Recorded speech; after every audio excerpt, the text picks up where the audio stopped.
Morning, guys. Welcome to Coffee Chat. Wow, was that ever delicious? I'll tell you what. Guys, reading 3 articles today, and this just proves the disconnect that is really going on. The first article, and all 3 of these are coming from the Hedge, is talking about how the construction industry is facing the biggest layoffs since Lehman. That is massive. I mean, when you think that one of the biggest indicators, of growth, of course, in the country and into the economy is the construction industry. That is massive, massive, massive. New homes, new buildings, new, strip malls, all that kind of stuff. And it is suffering the biggest layoffs since the 2008 and 9 crisis. Now that says everything right there. Second article I'm reading, get this one. 3 out of 4 Americans right now feel, according to this survey that was done, that they are financially insecure. 75% of those polled came out and said, listen, we don't have financial security. We do not feel we're financially secure or ready for what's coming down the road. Now, here is the disconnect, because this was the third article that I was reading. And it's about big banks out there believing that Jerome Powell is going to shock the markets by doing a rate cut here in July. And guys, I'll tell you what, right there tells you the disconnect between the market and the economy. It literally proves it hands down. You have got the biggest layoffs in the construction industry around the nation since Lehman, which I think is just a telltale. You got the sentiment among the populace where 75% do not really feel financially secure. And yet you've got these big banksters literally just rubbing their hands and licking their chops for another rate cut. Now, guys, do these rate cuts all trickle down and really affect you and I?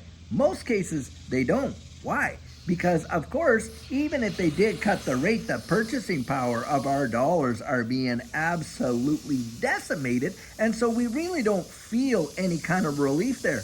Who do these big rate cuts literally support?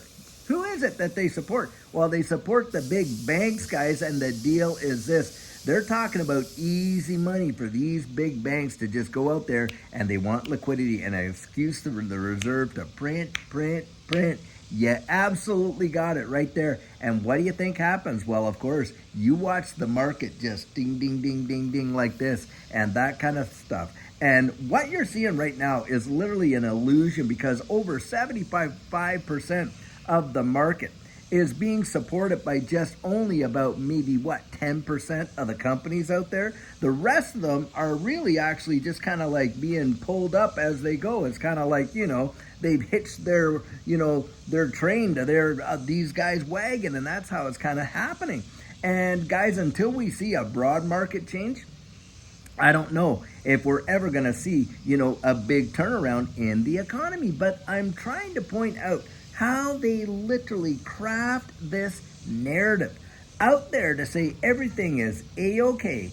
And we're going to do a rate cut over here because goodness knows we got inflation under control. Meanwhile, you're watching a major employment sector. Now, you think, when you're thinking of the layoffs in the construction industry, what does that tell you? Well, it tells you there's not a whole lot of construction going on. And what does that tell you? Guys, what about the suppliers that supply that industry with all the materials and the tools and everything that they need in order to get out there and to actually do the construction? All those industries are hurting, aren't they?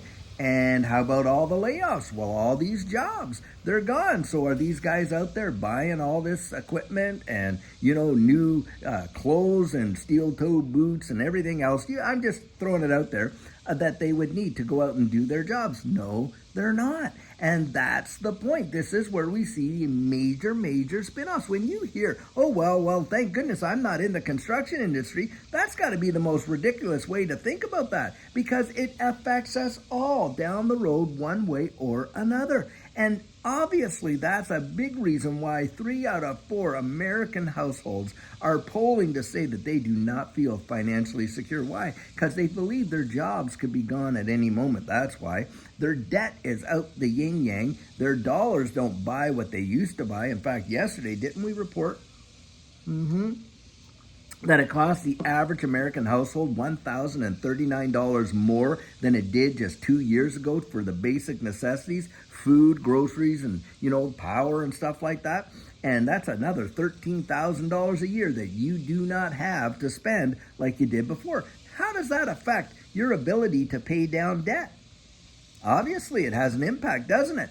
And this is where they're coming out now and saying, oh, well, we're just going to allow guaranteed second mortgages and things like that. And that is a big temptation for people to use the equity in their homes as an ATM to go out there and take unsecured debt and, hey, secure it inside of a mortgage because, hey, the rate is lower. Oh, well, it would take the pressure off because I'm paying over $800 and some a month servicing this debt. But hey, under a mortgage, it'd only be like $350, maybe $380, $400. That's a big difference. And of course, that's a major temptation. And it's an absolute illusion. Why? Because it'll look like, hey, oh, wow, people are paying off their unsecured debt. Man, things must be picking up. Absolutely not. It's just a transition from one form of debt to another form of debt. And on top of that, they have put themselves in a big-time vulnerable situation because now they're so heavily encumbered on their home equity that it's going to take how many years more to pay that house off than it did before? And on top of that, if they do lose their jobs and things like that, what if they can't make that second mortgage payment? Well, guess what? Hey, the bank comes in and now they own your home, don't they? They come in, they foreclose. Guys, it's a recipe for absolute disaster. But the disconnect that they're throwing out there, how everything is rosy in the economy when it's not, and yet they're going to go out there and potentially got these big banks that are literally banking on, pardon the pun, Jerome Powell coming out there and cutting the interest rate by 25 basis points in July. And I'm telling you, if he does that, you know exactly what's going on. In fact, if they pause it, you know exactly what's going on. This is about print, and consolidation and control right there. The evidence is right before your very eyes. Adjudicate what you see. And guys, get your, put that thinking cap on. Don't let them just buffalo you with this nonsense. And it seems like every single day there is just more and more confluence to see what's going on. And I actually genuinely believe that we will see a turnaround here.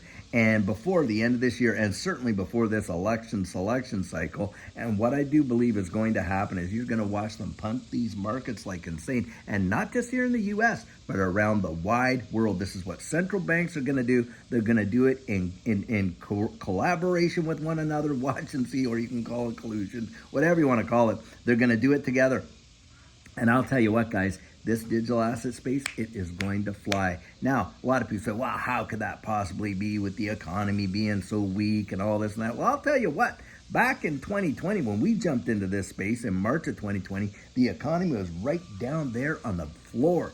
Before the end of that year, in fact, 13 months later, when the whole wide world was shut down, there was no manufacturing, no service businesses, no shipping, no any of that kind of stuff on, and all this was going on. People out there banging their pots and pans and da-da-da-da-da. Whole world, literally, economy comes to a screeching halt, yet we experience one of the biggest secular bull markets the world has ever seen in those 13 months. Yep. Does that make any sense? Logically? Of course, it doesn't. What was going on, guys? You had central banks buying the market like absolutely insane, like gangbusters, and it was a consolidation of power. Now, how do I say that? Because, guys, I'll tell you what, when all these weaker hands get shaken out, hey, the stronger hands buy it all up, don't they? And they just control more and more and more and more. And that's how it goes. And that's exactly what's going on now. This is just another major power grab. And guys, I'll tell you what, I would not be the least bit surprised to see and you hear about major bank failures going on. And the reason for that, number one, FDIC is coming out saying, hey, 215 banks, regional banks, are vulnerable to literal collapse. And that is a major tell, of course. And what do you think is going to happen with those assets that those banks hold? well, they're going to get all consolidated, aren't they? And the big boys are just going to get fatter and fatter and fatter. And watch and see if that doesn't happen. Remember, the Federal Reserve is made up of member banks, right? It's not an actual government agency. And these member banks, are the issuers of our currency. And do they have to report back to us? No, they don't. By law, they do not have to tell us diddly squat if they don't really want to. And that's the kind of deal. It's all behind closed doors, but guys, you can see what they're doing. They're buying the debt market like crazy. Janet Yellen came out not too long ago and said, hey, the Treasury's going to buy back all these bonds. Where do you think the money's going to come from that? Well, the Treasury is hand in glove with the Federal Reserve over there, and they're just going to print it up. And trillions upon trillions upon trillions of dollars every year are being added to the deficit. And who's paying for that? You think that it's your government, your friendly neighborhood government's paying that back? No, it's not. It's the never ever plan, and it's the destruction of the purchasing power of our dollar since 1913. Think of this. When the Federal Reserve was instituted, what has happened? The United States dollar purchasing power has dropped over 98% since 1913, and that is the plan. And in fact, I think they're going to allow it to get literally where it has dropped 100, 105, 110, 112% from whence it came since the institution of the Federal Reserve. That's what I really believe they're going to do until they absolutely got it all under their wings, and they literally taken those 100 years to accumulate everything, and then they bang, flip the switches. That's what I really think is going to go down, and that's what we're seeing. There are more people right now that are at the worst financial situation they have ever been in the history of the United States. And certainly you've got people out there, and I'm including the Great Depression. Remember this.